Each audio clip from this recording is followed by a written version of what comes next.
Now we'll start working all this foliage on the trees up here.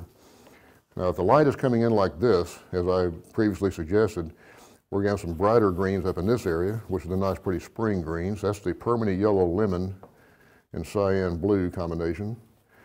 As we get further down the tree, where the light is blocked by the trees, we're going to start getting a little bit darker. So we'll start putting more blue in the mix. Now watch how this darker shadowed green looks against this pretty background tree back here. It really kind of stands out. So I'm looking for different ways to alter the values in these pieces, in these trees, to make the piece a little bit more enticing, a little bit more colorful, give a little bit more of a suggestion of strong sunlight. And of course, vary the shapes. Don't make it all too symmetrical.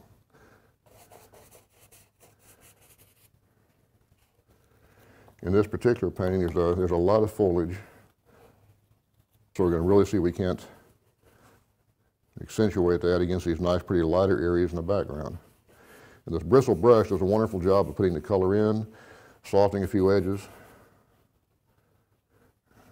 and building up some nice, rich, deep color.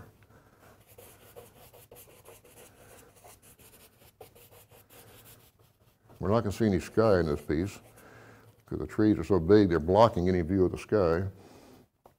And the paper's still staying pretty wet, which is good. That gives us more time to go in there and work on some other greens. And I'm trying to vary the greens. Like I said, we don't want this whole thing to be just one flat shade of green. Let's just get in there and kind of play a little bit with it, give it some a little bit more dimension. By some of the greens are lighter, some are darker, some are more on the brown side, some are more on the yellow or blue side. It's all about making it flow together.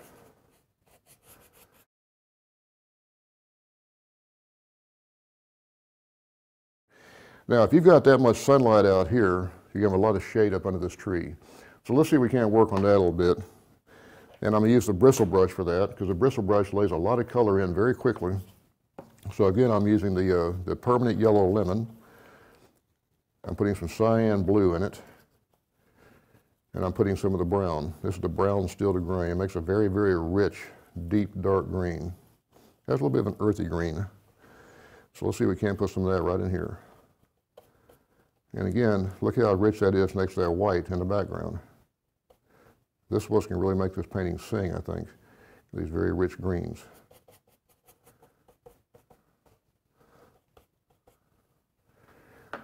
So I put a little bit of color in.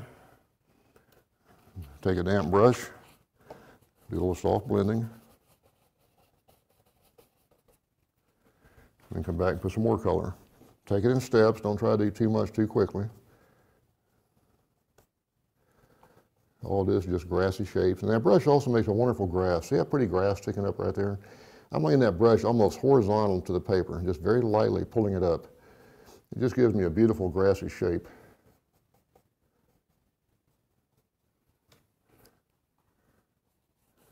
And again, come in and just soften a few edges.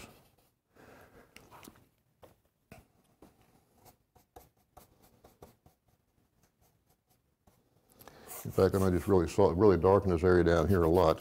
One of the reasons I like to darken the bottom of my paintings is because when I put a white mat on these, or a clean mat, that rich dark along the bottom just makes the painting glow. It really makes the mat pull the color out of the painting and pulls out those beautiful darks. It makes a big, big difference.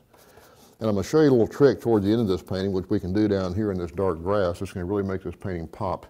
It's too soon to do it now, but I will show you before this piece is finished.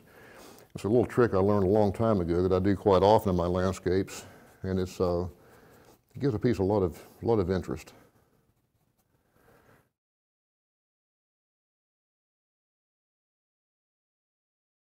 This area back here is very nondescript. We've got to do something back here in this little edge of the meadow where the trees are.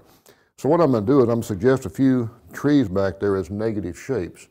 Now remember, a negative shape is you actually use this as the color of the tree trunk and you paint dark around it, as you'll see in just a second.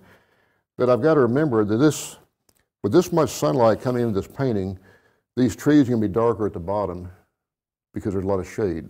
So let's have a blending brush ready to go. I've got my 1-inch stiff bristle brush clean. And again, I've got that Kleenex and I'm squeezing the excess water out of it. Let's take some of that nice, cool, kind of a bluish green mix and suggest a few indications of trees that are along the back of the meadow. You just see just a little negative tree trunk right there. And this whole painting at this stage is going to be just little things like this, just to kind of dress up the shapes, give it more definition. I'm not really trying to paint a tree per se, as much as just create shapes that help define where the meadow stops and the tree line begins. It's a very simple little suggestion, but people will interpret that right away as being the edge of the meadow. It doesn't take a whole lot, just a few. Some can be darker.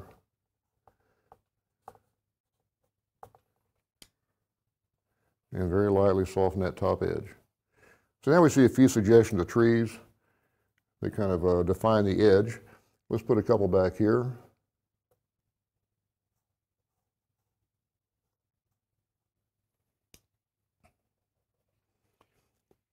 It's these little suggestions of things that make a painting strong.